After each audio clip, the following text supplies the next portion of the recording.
Welcome. I'm Katira Kapoor, and I have the privilege of being the Senior Director of Health Promotion, Wellness, and the Spark Your Health Talk series here at the 92nd Street Y. Thank you all for being here with us. This evening, Spark Your Health is joined by board-certified dermatologist Dr. Fayne Frey for an insightful and revealing conversation delving into what our skin needs and doesn't need from a medical perspective to thrive. Our format this evening will be a moderated discussion followed by 15 minutes of Q&A, so please feel free to just be submitting your questions into the chat throughout the duration of the program. I would also like to thank our Spark Your Health Talk series sponsor, Mount Sinai Health System, for their generous support. I am now pleased to introduce our guest this evening. Dr. Fayne Frey is commonly known as the Ralph Nader of the skincare industry. She is a New York-based Ivy League-trained board-certified dermatologist where she specializes in the diagnosis and treatment of skin cancer. She is a contributor to and on the editorial board of both 50 Plus Today and The Doctor Weighs In. She has consulted for numerous media outlets, including NBC, US Today, and the Huffington Post. Dr. Frey is the founder of FreyFace.com, which we'll go ahead and put in the chat for you, an educational skincare information and product selection service website that helps clarify and simplify the overwhelming choice of effective, safe, and affordable products encountered in the skincare aisles, which I know I am personally very grateful for. So, Dr. Frey, thank you so much for being with us this evening. Thanks for having me. Let's get some have some skincare fun. Yes, let's jump right in. I know you're so enthusiastic about this, and that's kind of like where I would like to start actually is starting with the idea of protocols that have developed over the last 100 years. These protocols have really, my understanding from your lovely book here, which I'm now Yeah. more educated by, um, some of these protocols that we've been following in when it comes to skincare and health and beauty have actually come more from marketing campaigns than from the scientific community. So I'd love to hear what set you on your journey of educating people on what they really probably should be doing from a scientific perspective.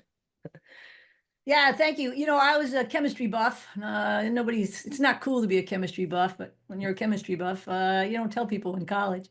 And I started studying skincare ingredients. And I learned early on in my training that the skincare industry is a really good industry, right? It makes really good things for us. Moisturizers, sunscreens, lip balms, all the things we use, and they're good products. But what I also learned very early on is that skincare companies are a business and they want market share, and they'll do whatever they want to get that market share. And they have a huge advantage. The advantage is that the consumer doesn't understand what's in the product. So if I ask all of you who are listening, this is going to sound pretty scientific.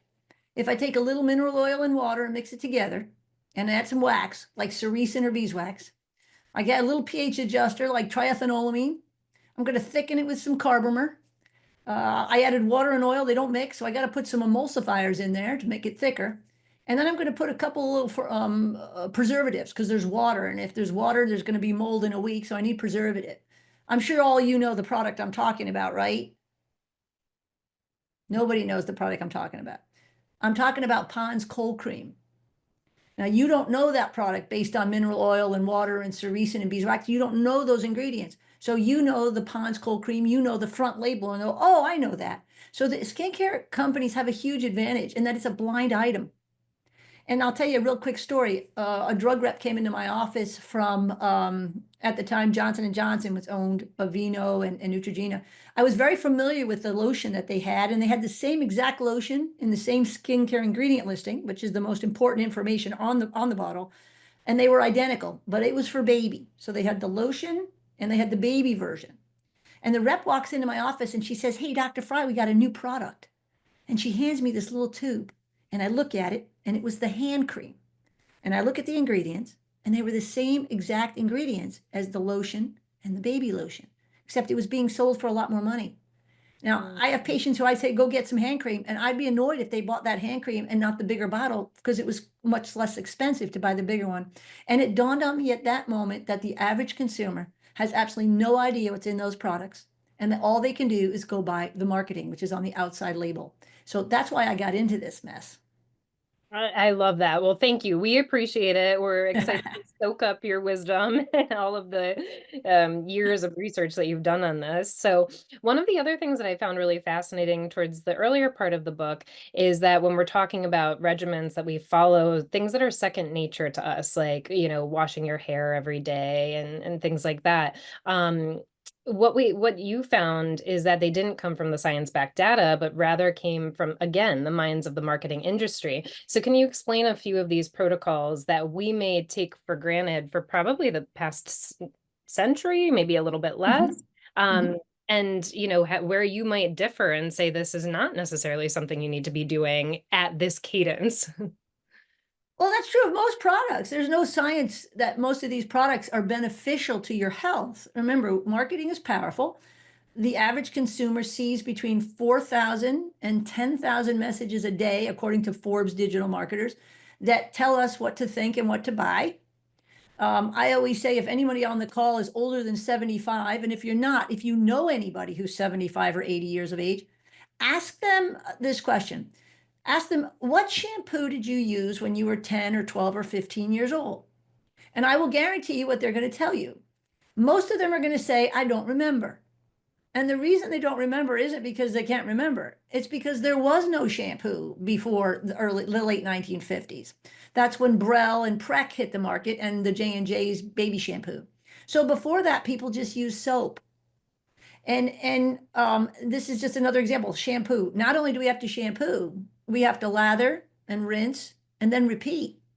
Now, why are we repeating? How many people repeat shampooing their hair? I mean, you go through the bottle twice as fast, but there's no science that shows shampooing your scalp is beneficial to a healthy scalp. And again, I'm talking about people with healthy skin, not people who have inflammatory skin conditions like rosacea or acne, seborrheic dermatitis. If you have those conditions, listen to your doctor. I'm talking about healthy skin. So all these products, neck creams, eye creams, toners, anti-aging creams, age-defying creams. The list goes on. There's no evidence that these products are good for you, Mhm. except for the fact they might be acting as a moisturizer, which is beneficial. Got it. All right. I feel like we're going to be coming back to this theme over and over again in the talk that maybe sometimes simple is better. So, what should our audience be aware of when it comes to the difference between a cosmetic and a drug? And how does this influence the true efficacy of a cosmetic claim, such as claiming that they're reducing the appearance of wrinkles? That's a great question because that's a question, that's an issue that most consumers don't understand. So in 1938, the Federal Food, Drug, and Cosmetic Act was passed. And that law says this: if you want to make a product, you can make a product and sell it.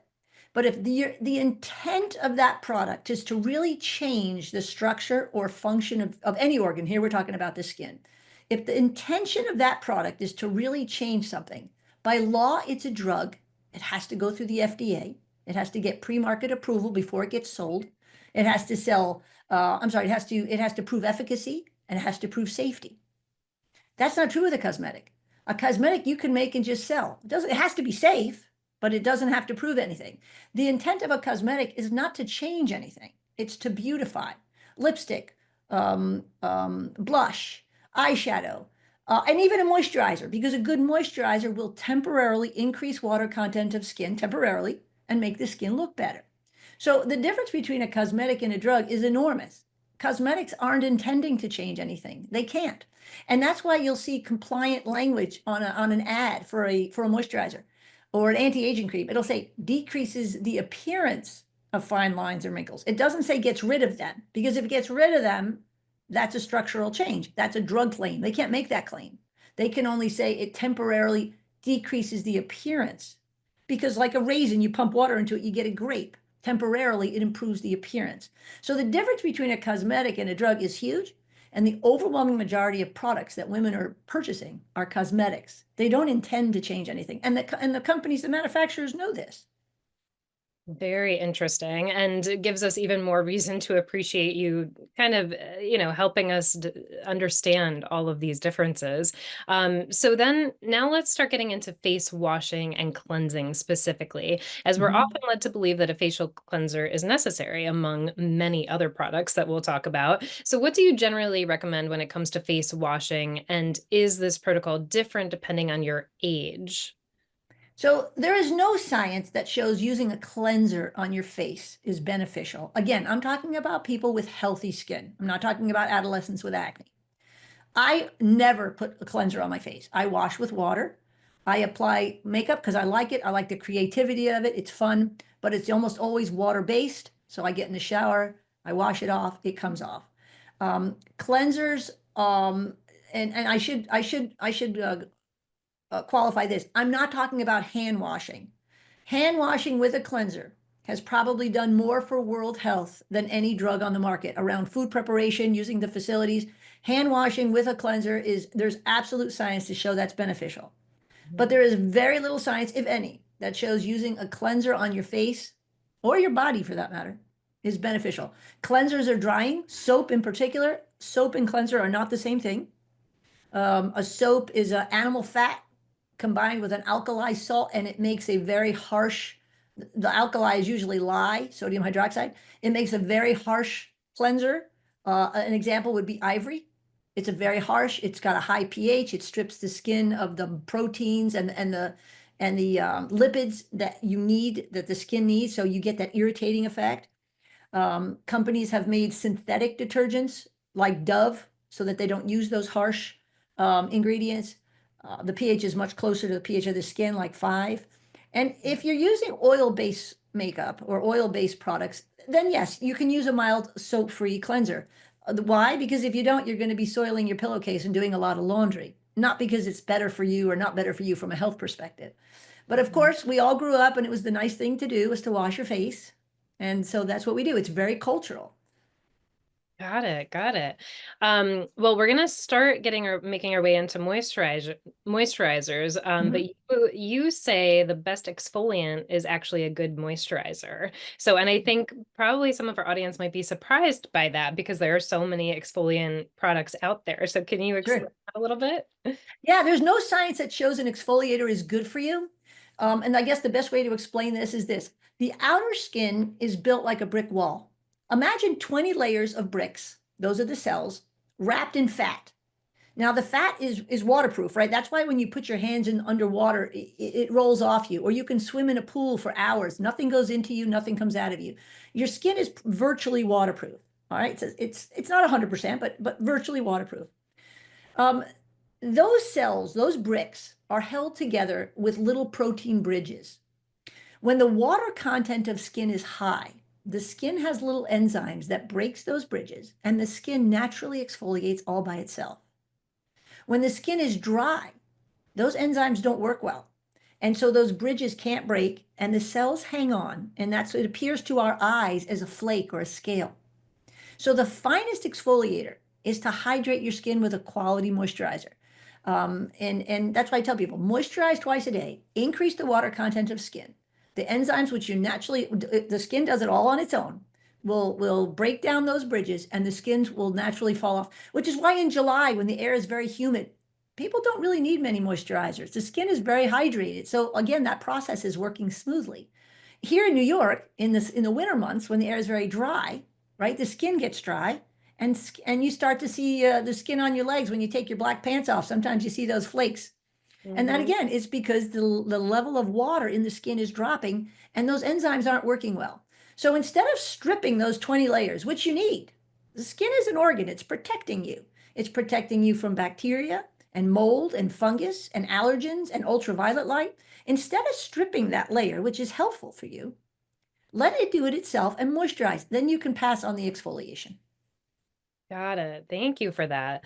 Mhm. So let's dive into the ingredients and what our community should be looking for when they pick up that bottle. I know you do a great oversight in the book of, what to kind of keep an eye out, how to read that ingredient list. So if you could walk us through the basics of that, and Sure. if there are any specific chemicals or ingredients we really should be staying away from. Well, briefly, moisturizers, the basic recipe for a moisturizer is this. And if you have one at the side of your table, look at it. And I'm going to tell you right now, the first ingredient is likely going to be water. And the second or third ingredient is going to be something like glycerin. This is a humectant. This is an ingredient that draws water into the surface. Those cells that are on the skin that you normally have little sponges in them. We call them humectants. They draw the water into the surface of the skin. Moisturizers try to do the same. They add glycerin. Sometimes they add an ingredient called hyaluronic acid, also, which is an expensive humectant. You might see petrolatum or dimethicone as the third or fourth ingredient. That's an occlusive. That's like the fat. That's mimicking the fat of the mortar in your walls. Water and oil don't mix, so you might see some cetyl or acetyl alcohols. The first 4 or 5 ingredients is all you have to look at. It's going to constitute 90 to 95% of that product. And I'm going to guarantee you it's going to be water, some humectant, some occlusive, and then some ingredients that are going to make the water and oil mix. And if you continue to look at products at the first 4, 5, 6 ingredients, you're going to see the same theme over and over and over again. The question about is there anything you should avoid? The answer is really no. I know there's a lot of fear mongering in the media. Don't use parabens and don't use phthalates. But the truth is, whether a chemical is hazardous or not to you has more to do with how much of that chemical is in the product, not the chemical itself. Its dose is what matters for toxicity. So I tell the analogy of Tylenol. I mean, most of us have taken what do you call regular strength or extra strength Tylenol at 500 milligrams. It knocks out our headache. But if you take 20 pills, that's 10,000 milligrams, it'll knock out your liver. And 2 weeks later, you will have no liver and you could pass away from that. It's not the Tylenol, it's the amount of Tylenol. Mm-hmm. And if you ask toxicologists, who are the doctors that study poisons, what is the most poisonous compound on the planet? I'd tell you over half of them would tell you, I don't know if any of you know, you want to throw it in the chat. The most hazardous ingredient is probably botulinum toxin. Yet over 7 million injections of that very same botulinum toxin have occurred into women's foreheads to get rid of a wrinkle. It's not the Botox, the botulinum toxin. It's the amount of botulinum toxin. And so is true with all these ingredients that we have in skincare. A lot of people are worried about the formaldehyde releasing preservatives. It's in cold cream, Pond's cold cream. It releases a tiny bit of formaldehyde because remember, there's water in that product. And if you don't have a preservative, within 7, 10, 11 days, you're going to have mold and bacteria. And nobody wants to put that green and yellow rimmed mold and bacteria on their face. So this formaldehyde releasing preservative releases a tiny bit of formaldehyde, just enough to kill the bacteria in that product. If anyone of you have had a cup of coffee today, there's formaldehyde in your coffee. If you ate an egg, there's formaldehyde in your egg. We breathe out formaldehyde. So it's not the formaldehyde, it's the amount of formaldehyde. Now, of course, media sells sensationalism. I love the media. They've been better to me than I probably deserve. But the truth is, they like sensationalism because they want ad dollars, right? And they want ratings. So they sell these sensational headlines that fearmonger. And I think when consumers become mindful of the scientific principles, I think they'll be much more at ease and calm when it comes to purchasing skincare products. Mm. So we did have a question come in that was pretty relevant to us talking about exfoliation, which is dry brushing a hoax. If you could talk about dry brushing a little bit. Yeah, all these procedures, dry brushing, microneedling, again, the effects of these products are they're insignificant. They don't make a big enough difference that it's worth your time, energy, and money or the side effects thereof, in my opinion. You know, if you enjoy them and you like them, you're going out with your friends and you want to go get a facial or have a mask and you're just having a nice girl day out, enjoy it. But don't expect it to do anything. Don't expect it to really change the way you look. And we know this. We run into dermatologists and your friends all day long. Nobody's doing the same thing time after time after time. There's no, none of these procedures are significant enough to make a difference, in my opinion. Got it. So you recommend, and I'll say with no, seriously, no alternative motive here, but you recommend in the book that we should focusing purchasing products from major manufacturers, which I'll admit I was actually a little surprised by, because Mhm. I think sometimes there's a little bit of trepidation there about the Sure. major manufacturers maybe not caring as much about their consumers, but you had some really good insights as to why you would go with a major manufacturer. So I'd love if Mhm. you could give a little insight on that. Well, first of all, the major manufacturers, the nationally and internationally known brands, they hire scientists, chemists, environmentalists. They have the most resources to make, in my opinion, the safest products. They also have a reputation at stake. I mean, look what happened with J&J and talc and baby powder. They have the most to lose. They have enough, they have the resources that they can do some testing. They're going to do some testing. A lot of these smaller companies, they don't have the budgets to do testing or as much testing. So again, that's why I prefer the major manufacturers. It's also for availability and affordability. They can compound things at a scale that these smaller companies can't do. So you can get something that's just as effective. And I'm going to promise you this, and I test products in the office. We didn't really talk about that. I have a machine in my office called a corneometer. I can actually measure water content of skin. And I will take a product and put it on a patient's left arm and another one on their right arm. I'll give them the products. They'll use it for a week, twice a day. They'll come back and I'll retest the water content of skin. So I know what products are working. And honestly, there is no correlation between how much you spend on a product and how well it works. I see the most inexpensive products working fabulously, and I see products that are sold for $400, $500 an ounce. An ounce is this little bucket is an ounce. $500. That's $8,000 a pound.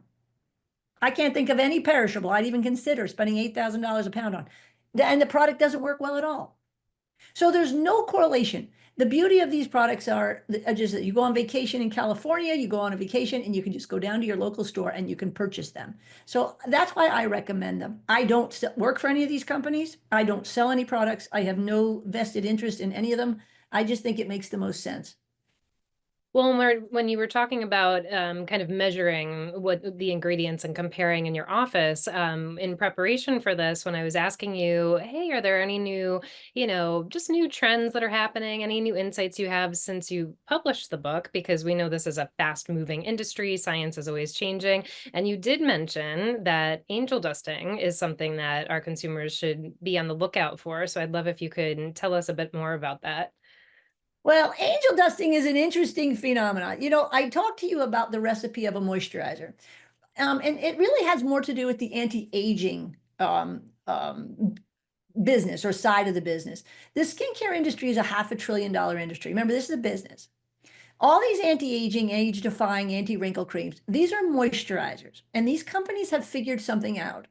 They figured out that consumers are willing to spend more money on products if they promise more. Now, remember, these are cosmetics. These don't intend to change anything. They can't by law. So what they do is they take a good moisturizer because it might have been on their shelves. It functions well as a moisturizer, and they're going to add something to this product to be able to promise you more. Remember, this is a cosmetic. And angel dusting is the taking of a tiny little bit of some ingredient. And if you have an anti-aging product and it has angel dust in it, it could be retinol, it could be snail mucin is now a big one, vitamin C, vitamin E. There's a whole bunch of them. I guarantee you, when you look at the ingredient listing, it's that angel dust is way down on the skincare ingredient list. They just put a tiny bit in there, enough to satisfy the claim on the label, which is going to get you to buy it. And instead of paying $15 for a big jar, you might be more apt to pay $26 or $35 for that little jar. And the truth is, if you look at the first 4 or 5 ingredients, it's basically a moisturizer.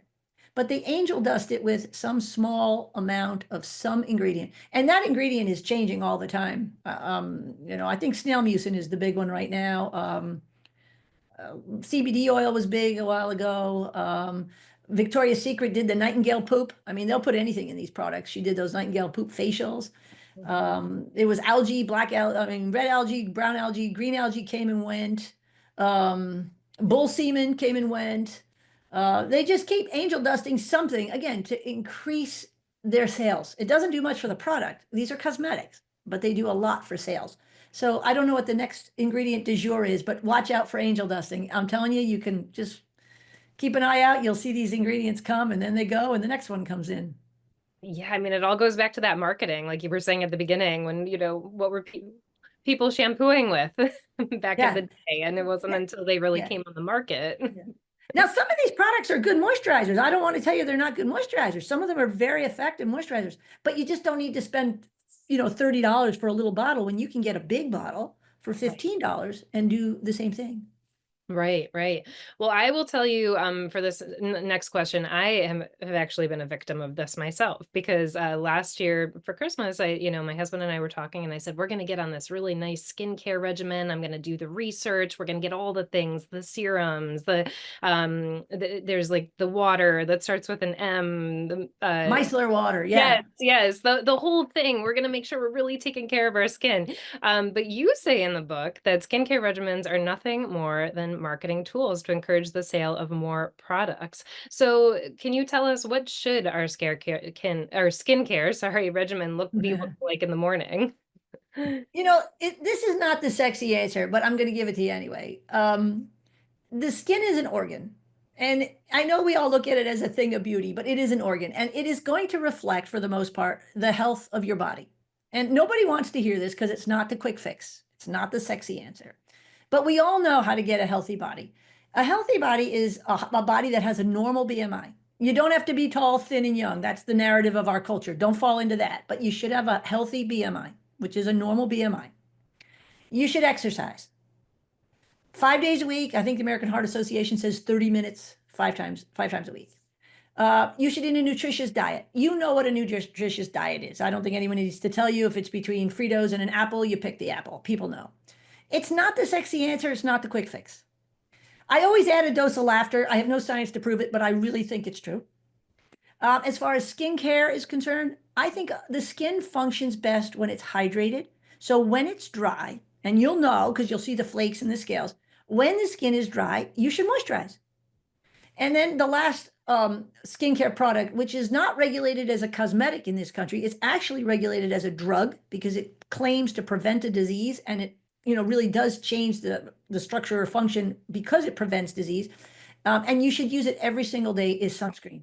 And that will probably make your skin appear healthier than any of the other of these procedures that people sell and fancy products that come and go. If you could do those 5 things, and I should add a positive mindset. A friend of mine told me, you got to have a positive mindset. Maybe they're right. Again, I don't know for sure, but that's the real answer to healthy, beautiful skin, in my opinion. And then, of course, I have to add this plug. We're bombarded with these messages that women in particular, that we're not adequate because we're not tall, thin, and young. That is the narrative. And I buck that. I buck that system. I think who you are is way more important than what you look like. There's nothing wrong with presenting yourself neat and clean, but we have come to a place where we're facing the mirror a lot more than we're facing the world. And I'm trying to change that one awesome lady at a time. Yes. So what I'm taking away is moisturizer and sunscreen Mhm. daily. Even if you think you're not going out in the sun that day, Well, if you're going outside, you're going in the sun. you're It's going not in like the you have to lay in the sun. The sun doesn't care if you're on a chaise lounge in Florida or you're walking to the store or you're walking to CVS or to the post office. The sun doesn't care. It's going to hit your face and the back of your hands. sun. I get up in the morning and after my morning run, I take a shower and I put sunscreen on my face and the back of my hands every day this time of year. Got it. And what about lips? Yeah, lips too. Don't Balm? forget a lip balm is great with SPF on it. That's a great Okay. point. Yeah. Okay. And when we dive into the sunscreen, because I feel like this is really important, I've gone myself many times to look for, what's the zinc oxide percentage on the back of a label, or what do you recommend as far as sunscreen goes? Because it feels like it's almost the same as cosmetic industry where there's just so many different options. It can be Yeah. overwhelming. There are lots of options, but again, sunscreen is regulated like a drug in this country. It goes through the FDA, it proves safety, it proves efficacy. There are two flavors of sunscreens. It's really simple. There are the mineral sunscreens, which basically are just zinc oxide and titanium dioxide. And then there are the non-mineral sunscreens, which is everything else. They're the ones that get a bad rap because they're chemicals. Well, they're all chemicals, first and foremost.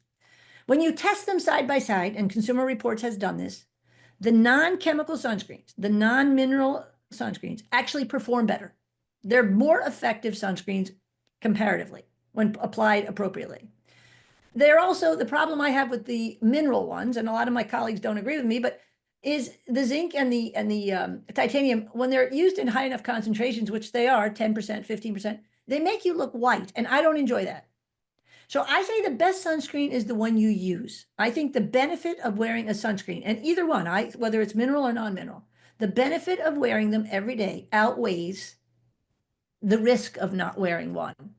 And so again, that's everything we do is benefit risk. Everything we do. And in my opinion, wearing them on a minimal surface area, which is just face and hands, is beneficial. All the sunscreens, I have the website, Fryface, Fryface. All the sunscreens are SPF 30 or higher. That's what's recommended by the American Academy of Dermatology. I think they're all water resistant. And so pick one you like. It could be a stick. I happen to prefer a stick. I put a stick on my face and the back of my hands every day. Some people like a milky lotion like the La Roche-Posay. Some people like the Ultra Sheer by Neutrogena is fine. They also make the stick mineral sunscreens if you prefer. Find one you like and put it on every day.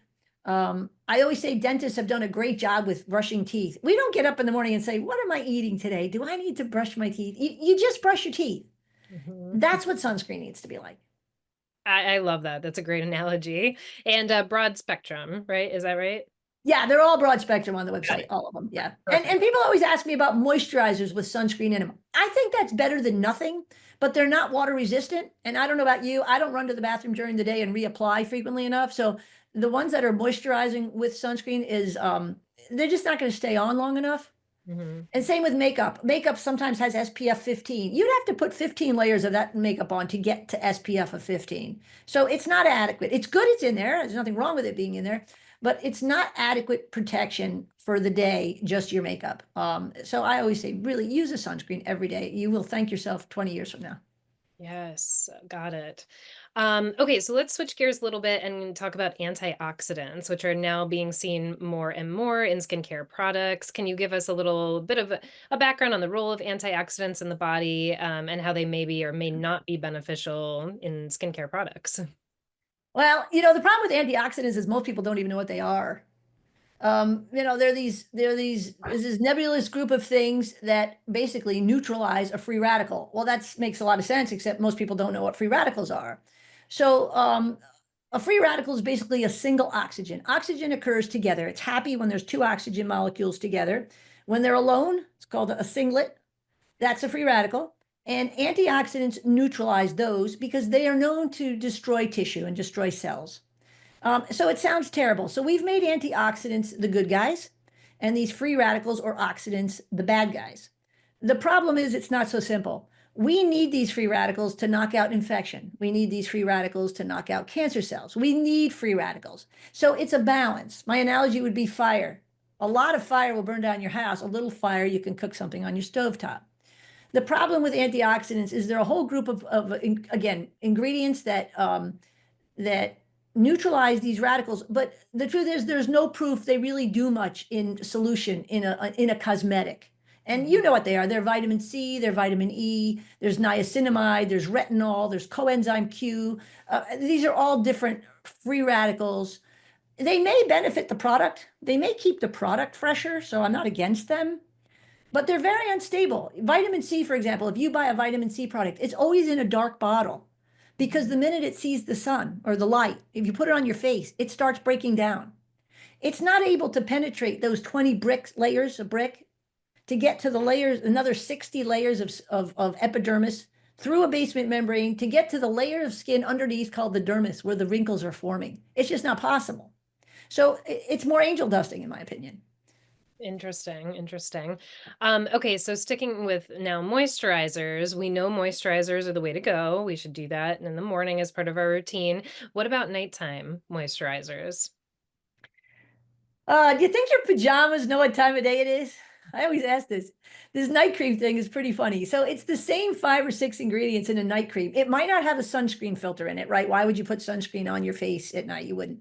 But nighttime creams are basically daytime creams, a little thicker because nobody wants to put on a product in the morning that's thick and then makeup over it. So sometimes they have a little less water in them. But I always joke, if you work the night shift, do you think you need a day cream? I mean, the night cream thing is pretty funny. It's a moisturizer. You don't need a night cream. You can use the same moisturizer that you use during the day at night, especially if it doesn't have sunscreen filter in it.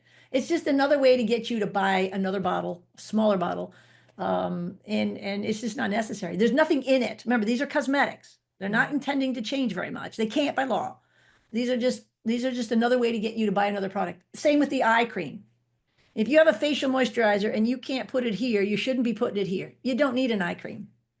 And in the book, I give an example of the Neutrogena eye cream. It's Hydro Boost gel cream and their facial gel cream. It has the same exact ingredient listing. Mm, And they're both sold for $15 about, but one is half, I believe one is an ounce and the other one's about 3 ounces. Again, it gets you to buy both products. sure. Oh, geez. So do you still recommend moisturizing at night though? Even if it's If just the you're same dry, moisturizer you used in the morning? if your skin is dry, and Mm-hmm. you'll know it's flaking, I do recommend moisturizing. If your skin Okay. is not dry, you don't need to moisturize. Okay. Now you answered this a little bit earlier, but I just want to make sure we, have covered all our bases. Do we need to be afraid of the chemicals in skincare products? No. Skincare company is a very safe industry. If you compare it to the car industry, so the car industry, there were 6 million accidents last year. How many deaths? 40,000 deaths. 40,000 deaths from car accidents last year. 6 million accidents. The food industry, 48 million people got sick with foodborne illness. 148,000 were hospitalized. 3,000 people died. The skincare industry, there were about 1,500 complaints of reactions. The most common complaint was hair product. It is a very safe industry compared to the food industry and the automobile industry. Good, again, products are regulated by companies. They're not approved like drugs are approved, but the companies are regulated. It's illegal to sell an unsafe product. It's illegal. It can't be misbranded. It can't be adulterated, which means it can't have a chemical in it that's poisonous. It can't be infected with bacteria. It has to be produced in a safe place. So it is regulated. And again, people you're exposed to 5, 6, 700 chemicals a day. But my answer is, if you're worried, stop using so many products. You just don't need them. Right. Don't put on 500 different chemicals on your face before the Yeah, start of the yeah, day. you just don't need it. Again, we're taught to think we need it, but you just don't need it all. Yeah. Ugh. We are going to shift into Q&A in just a few minutes, so I just want to remind everyone, keep typing questions into the chat. I've seen a few come through. Do you have any particular manufacturers that you do recommend? It's not a manufacturer by manufacturer business. Neutrogena makes some great products and they make some bad products, in my opinion. Vino, Beiersdorf, all the major companies. L'Oreal does a great job. I don't stick to one manufacturer. I'm a product by product gal. I've tested so many products that some manufacturers make terrific products, but they also make not terrific products. The truth is, my opinion, I think everybody should own a moisturizer. I think everybody should own a sunscreen or two. I think everybody should own a petrolatum jelly. It's a very versatile product. You can use it in so many different ways. It's safe. The cosmetic grade, I'm not talking the industrial grade, cosmetic grade, USA Pharmacopoeia grade petrolatum jelly is fantastic. And that's really all you need. Anything else is just because you're grasping at straws or you're having fun. You just really don't need anything else. And that's based on science. And should we be looking for hypoallergenic products? Well, we didn't talk about buzzwords. Again, the most important information on a skincare product is the ingredient listing. So the front of the label is buzzwords, which are things to get you to buy. The law says it has to tell you what it is and how much, so you can compare fluid ounce to fluid ounce. After that, there's lots of buzzwords. Anti-aging is the best buzzword there is. We haven't figured out a single ingredient or product that can reverse the aging process. We don't even know what causes aging, yet alone in a cosmetic that doesn't intend to change anything. Dermatologist tested. That's another great buzzword. Who's this dermatologist? Is it one doctor? Is it 10? Are they testing it on one person, 10 people? They might even be the doctor selling that product. That Mhm. means nothing. Hypoallergenic, you asked about, there's no federal guideline or standard. It implies that it's not going to cause an allergy, but there's no guarantee it won't cause an allergy on you. Same with non-comedogenic, won't clog pores. There's no standardized testing for that either. There is some testing done, but there's no guarantee it won't clog your pores. So these are all buzzwords: nourishing, plumping. You see them all. There's no standardization for any of these. These are just catchphrases that make you want to buy their product. Mhm. Got it. I think I've seen out there, and you mentioned in the book one of the other upcoming types of products that you'll see are about, stem cell injecting plant stem cell into the product. It's been coined the new fountain of youth, although you claim it's not. Can you talk about that a little bit? Well, stem cells are great. The problem with stem cells is they're living cells, and all these products have preservative in it to kill all this living cells, right? You don't want bacteria and mold, so the preservative is going to kill any cell that's in there. There are no live stem cells in your products that you buy over the counter in the stores. It wouldn't survive. It wouldn't survive the temperature, the conditions, or the preservative that's in there that's intending to kill everything. Stem cells are used in certain factories to make certain compounds. The problem with it, that process is very expensive and people don't want to pay a lot of money for these products. Again, to make angel dust, if you want to say to standardize the making of angel dust, stem cell technology is helpful, but it's too costly. So that's why it's not really, it's not going to, in my opinion, flood the market. Got it. Got it. All right. Well, let's shift to a few questions. This has been amazing, and I'll dabble in some of my own depending on how many questions we have coming in. But I do hope that everyone will take advantage of having Dr. Fry with us and ask some more. So, first question is, what is the shelf life of unopened versus opened skincare products? Do specific ingredients dictate when they should be tossed? Mhm.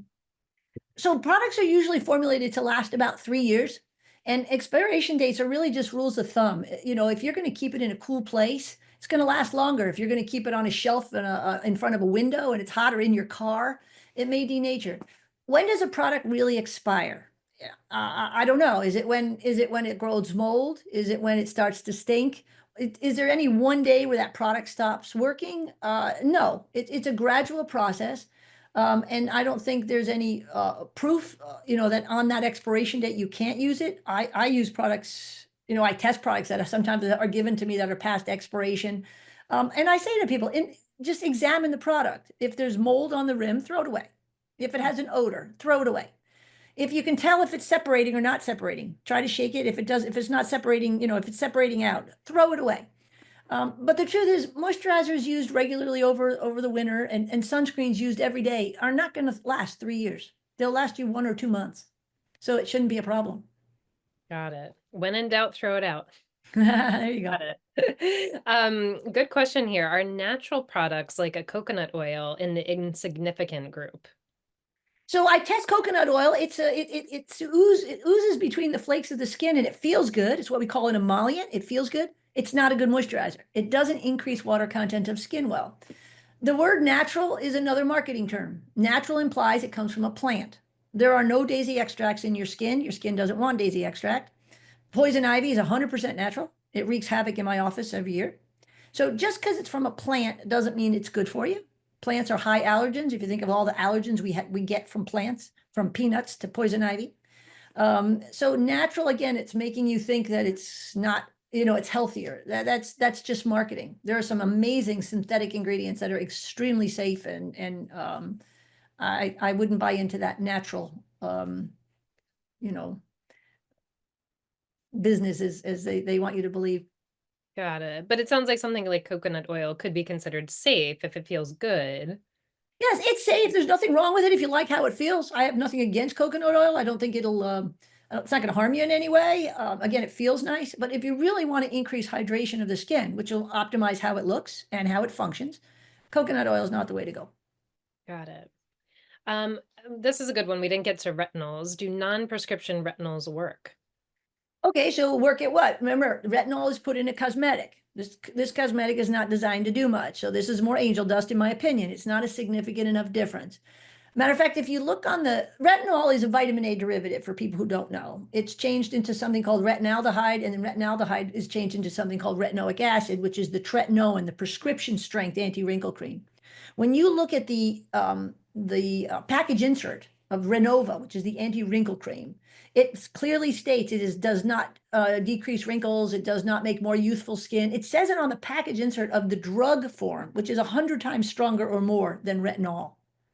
So I'm nothing against retinol, but again, you're going to pay more for it because that product is promising you more. I've asked a lot of my dermatology colleagues, are you using it? And I'd say half of them are not.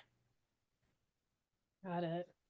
Um, okay, so I've heard a lot about Korean skincare via social media lately. Is there a reason for the hype? Have you seen any difference in their skincare industry, ingredients, quality, or any other factors there at play that we should know about?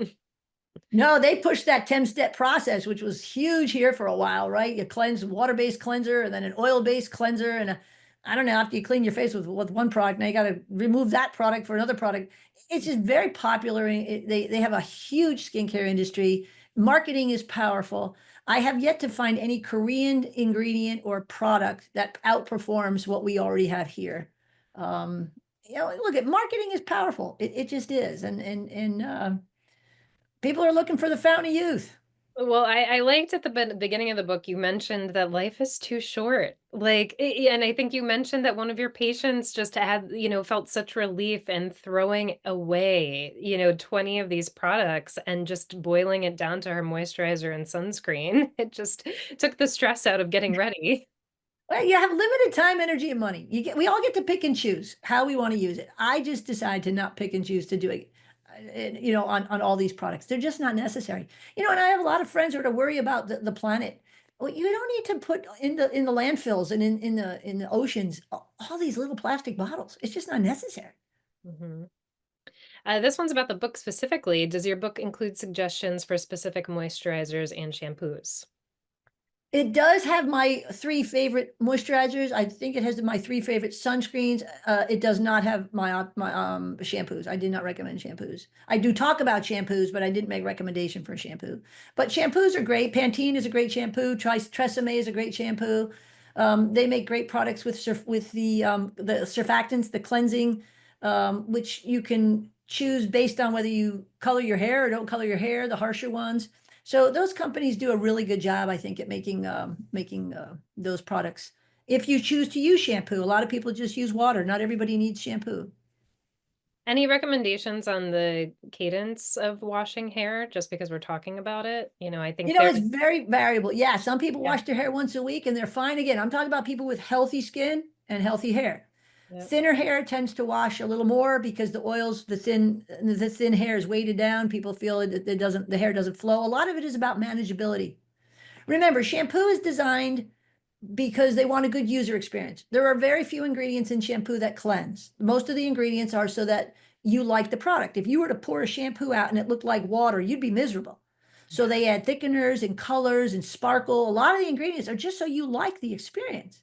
Yeah. And sometimes there's some marketing tool ingredients in there, but for the most part, the actual ingredient that's going to do the job, the functional ingredient, there's only a couple of them. Tim, thank you for this next question because we actually didn't get to talk about masks. So this is great. So how about homemade masks with honey or oats, for example? And then maybe we can talk about Yeah. masks from a store as well. Look, if you want to have fun and do these things, have fun, but be careful. The problem with homemade DIY products is they're not tested for stability. They're not tested for safety. I don't know if they're infected. Um, you're having a good time and you want to have fun, have fun. I don't even know what a mask is. It's some arbitrary substance that you put on your face like a facial, but if you leave it on a really long time, we call it a mask, right? We have clay masks and we have tea bags and we have cucumbers and peaches I mean, people use all kinds of things. Honey, you mentioned. There's no standardization or federal guidelines for any of these things. These are just arbitrary products that we choose to put on our face with the hopes that it's going to do something. Many times, not always, but many times, it causes a reaction. There's a study out of India, unpublished, I will say, 1 out of 3 people who do a facial actually break out. And I get a lot of patients who come to my office. I had a facial and they're broken out. So these things are not necessarily good for you. But if Mhm. you're going to have fun, like I said, and go out with the gals or guys and have a good time, that's fine. But don't expect it to do anything to make your skin healthier. Got it.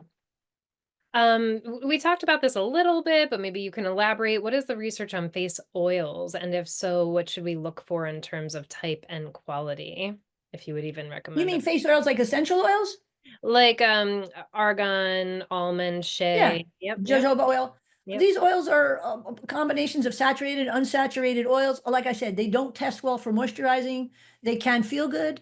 And same thing. Some people have reactions. I had a gal who came into my office not too long ago. She was using oregano oil on her face and she had a huge reaction. No, the oregano oil, they're Mm. allergens. But again, if you like how it makes your skin feel, um, that's fine. Again, I don't think your skin's going to be healthier for using them. I have no science to prove your skin is healthier for using them.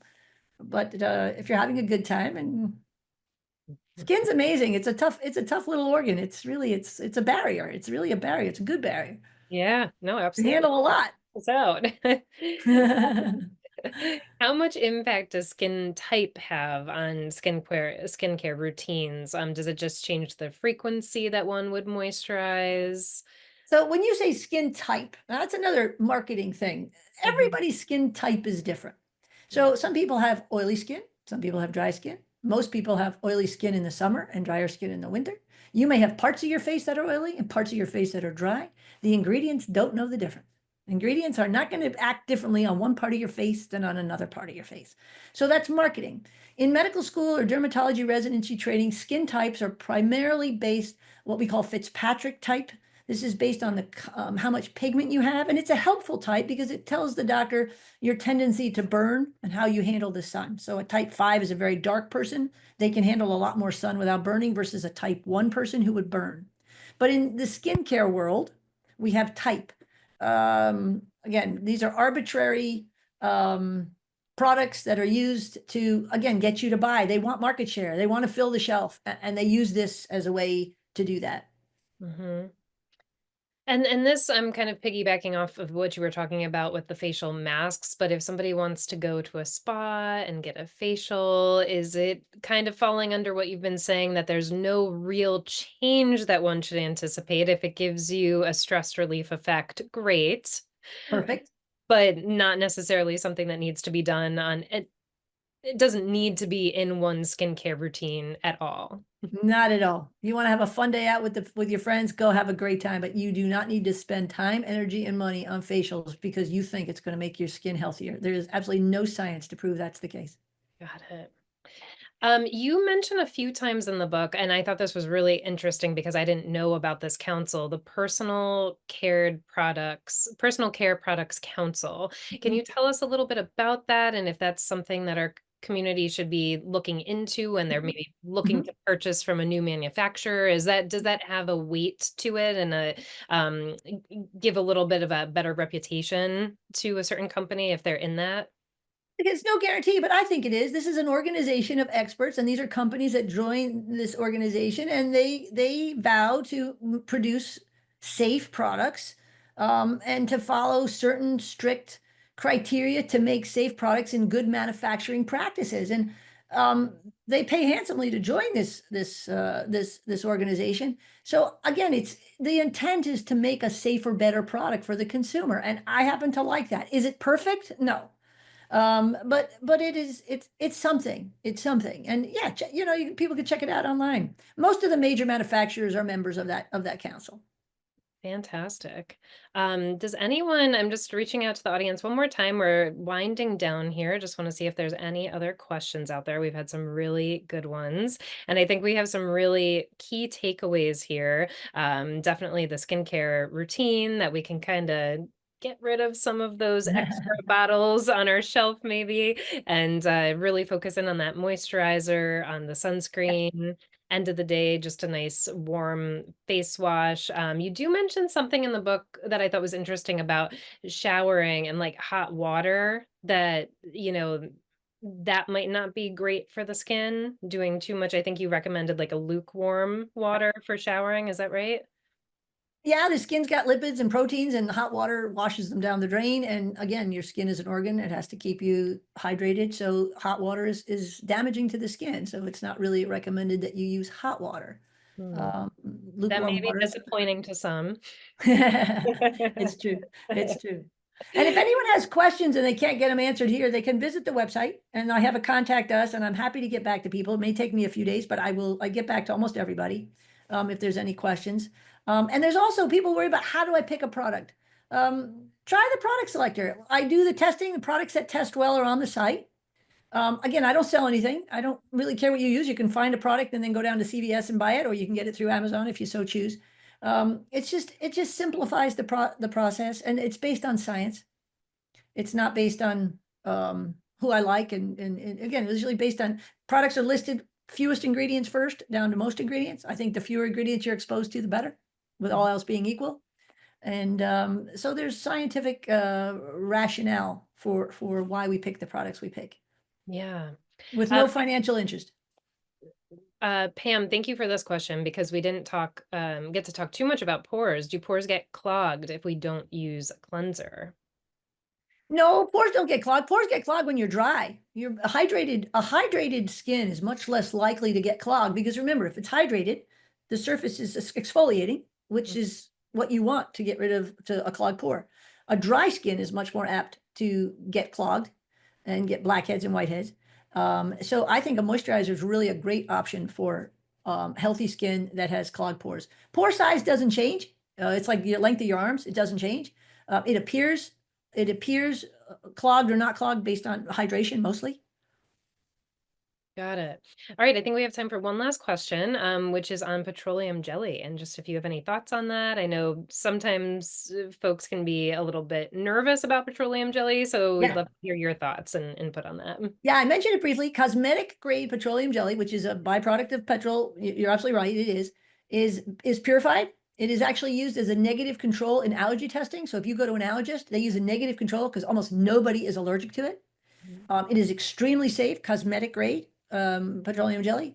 It's really versatile. You can use it on your eyebrows if they're runaway, if you have a cold, chafed nose, lips. You can put it on earrings if you can't get your earrings in. It's great for elbows, knees. It's good if you want to hydrate your nails.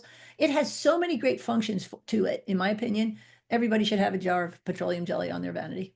Mm, And it's all cheap. right. It Big jar. is. Big pound is like $5.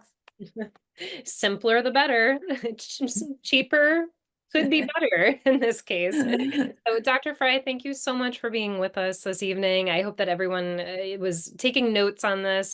We do record these, so we'll make sure that everyone gets the recording, those that couldn't be with us this evening, and we'll make sure that we send out some show notes in the post-event communication as well. But I hope that everyone will go and take a look at the Skincare Hoax, the book. I have it all, highlighted up because there's just so many pearls of wisdom in there, and thank you for helping to just calm down our skincare regimen a little bit. I think it's Thanks for having very me. Great comforting crowd. Great hearing from a questions. dermatologist. So, all right, everyone. I hope everyone stays well. Please stay tuned for upcoming Spark Your Health events. We have a lot of good things on the way in 2025, and have a great evening.